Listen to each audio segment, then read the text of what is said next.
Бифтек од 1200 денари, една корпа леп од 140 денари и една кока-кола од 100 денари. Ова било наменито на поранешниот министер Никола Поповски на последната од фискалните сметки кои се искнижени во министерството од неговата репрезентација, пред тој да замине од функцијата. Судејќи по порциите и пијалогот, Поповски ручал сам или пак само за сопствениот ручак платил со државни пари во еден од попознатите елитни скопски ресторани. Но ова е само една од сметките и налозите во кои топ тема на ваша страна имаш увид, а кои се дел од трошоците на поранешниот министер Никола Поповски, неговите заменици Драгана Кипријановска и Илија Исајловски и државниот секретар Елена Кузмановска. Податоците кои ги баравме по Законот за слободен пристап до информации од јавен карактер се многу. Цените за репрезентации, патувања, дневници, сместување ги добивме сумирани. Екс-министерот Поповски на име на хранарина и дневници за патување во странство во 2015 година добил најмногу, во споредба со 2016 и половина од 2017, до кога беше на функцијата министер за надворешни работи. Слична е состојбата и за сместување и превоз. Највеќе се потрошило во 2015 година. Помалку пари од Поповски потрошиле замениците министри и секретарот и за дневници и за сместување. Интересно е тоа што заменик министерот Илија Исајловски за 2 месеци од доаѓањето на функцијата, па до крајот на 2016 година, за дневници од патување земел речиси 2000 евра. За пати сместување биле потрошени скоро 5500 евра.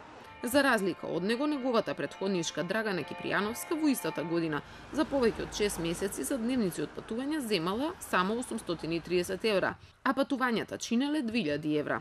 Топ тема на ваша страна побара податоци и дали со официјалните делегации патували и луѓе кои не се вработени или новинари. Од она што може да се види во одговорите, најчесто министерските посети надвор од земјаве биле проследени од новинари и сниматели од радиодифузниот сервис МРТВ, но и често со Поповски патувала и екипа од телевизија Нова. МНР информира дека во случаите кога новинари патувале во придружба на дипломати во исклучителни ситуации биле плаќани само хотелски сместувања. Авионски билети и репрезентација во никој случај не биле исплаќани и на новинари. Други надворешни лица никогаш не патувале на сметка на министерството. Долг е списокот и на трошоци за репрезентации кои ги имало министерството. Во нив се вклучени од официјални коктели, вечери со странски делегации па до најразлични поклони и сувенири. Но МНР има и борчли. Неколкумина поранешни амбасадори се на така наречената црна листа на должници кон министерството. Од таму брифираат дека дел од нив веќе се дадени на суд и со години не може да се наплатат долговите. Најчесто тие настанале кога амбасадорите земале раздолжени аванси за службени патувања, а остатокот од парите не го враќале. Такви проневери уште во 2012 година утврдила и ревизијата, а списокот на должници речиси и да не се намалил. Според нашите информации, Синдикатот на Македонската дипломатска служба уште лани предупредувал дека министерството треба да најде решение како да ги наплати овие долгови, но и да спречи нови злоупотреби. Според синдикатот, ако се соберат поголемите проневери, сумата достигнува и до повеќе од 200.000 евра.